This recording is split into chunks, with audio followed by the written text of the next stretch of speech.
Esprit Saint, qui es-tu? Lorsque l'apôtre Paul arrive à Éphèse, il rencontre une communauté de croyants. En ses débuts de l'Église, la foi et la vérité de la foi est détenue par les apôtres.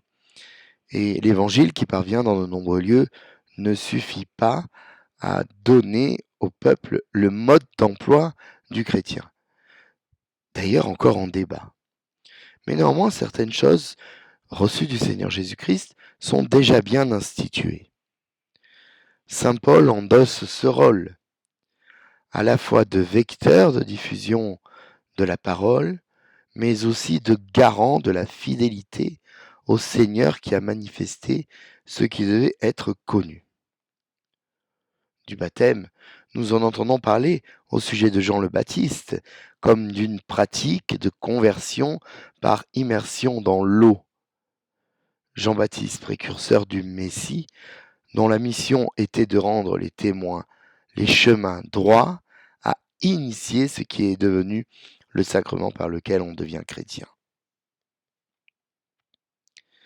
Notre Seigneur Jésus, au début de sa vie publique, s'est rendu sur les rives du Jourdain, auprès de Jean, et malgré la réticence de ce dernier, qui a reconnu en sa personne l'agneau de Dieu qui ôte le péché du monde, Jésus est immergé dans l'eau, baptisé.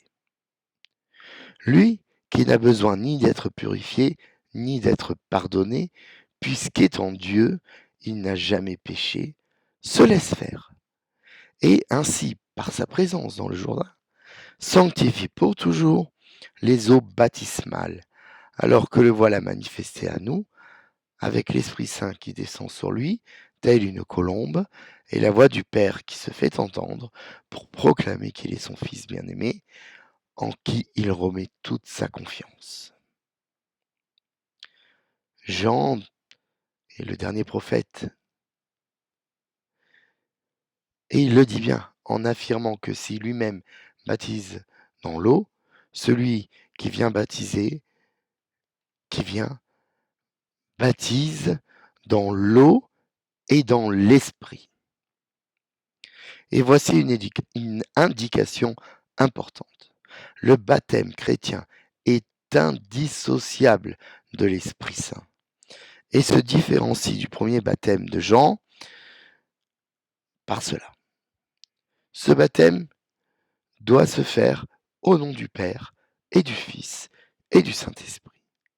C'est bien la raison pour laquelle Paul demande au petit groupe s'ils ont été baptisés dans l'Esprit, et eux de répondre: nous n'avons même pas entendu dire qu'il y a un Esprit Saint. Ce baptême, ce qu'ils ont reçu, c'est le baptême de conversion de Jean, qui appelait à croire à l'agneau de Dieu, celui qui arrivait. Ce baptême est incomplet, puisque précurseur, et il ne rend pas chrétien. En le vivant et en le transcendant, notre Seigneur a sacralisé le baptême. Et dans le baptême, comme dans tout sacrement, cela n'est pas juste un acte, un rite ou un contrat, mais une rencontre avec le divin qui vient habiter nos vies.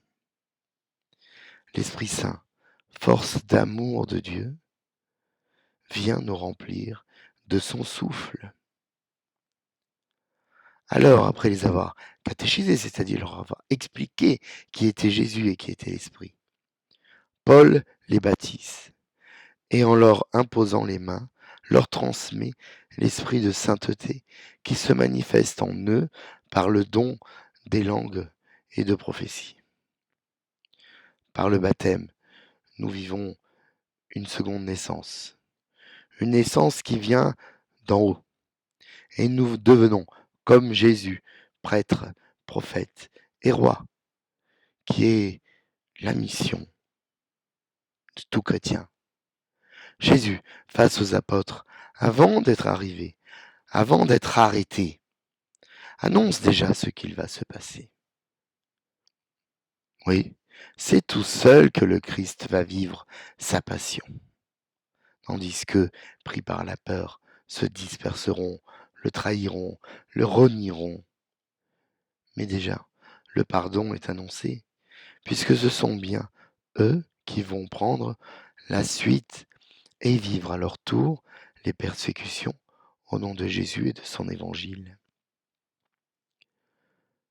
L'Esprit Saint, c'est celui qui permet tout cela. Jésus est monté auprès du Père, et désormais c'est par son Esprit qu'il nous envoie que lui et le Père vont agir. Grâce à l'Esprit Saint, nous sommes baptisés et nous confirmons ce baptême. Grâce à l'Esprit Saint, le pain et vin eucharistique deviennent vrai corps et vrai sang de Jésus, présence réelle, très saint sacrement de l'autel. Grâce à l'Esprit Saint, nous discernons ce que Dieu veut pour nous et nous scellons notre mariage avec la personne aimée, où nous nous consacrons à l'Église et au Christ, où nous recevons l'ordination, qu'elle soit diaconale, sacerdotale ou épiscopale. Grâce à l'Esprit Saint, nous sommes pardonnés de nos péchés si nous les confessons avec vérité et désir de repentance. Grâce à l'Esprit Saint, nous pouvons être oints si nous sommes souffrants ou malades, afin que la force du Seigneur soit avec nous. L'Esprit Saint est là, à tous les instants de notre vie et de notre vie de chrétien. Il nous guide, il nous anime, si seulement nous le laissons opérer, car il est Dieu et Seigneur. Il donne vie, il possède du Père et du Fils, il reçoit même adoration et même gloire. Il accomplit la volonté de Dieu sous cette terre, pour le bien de tous.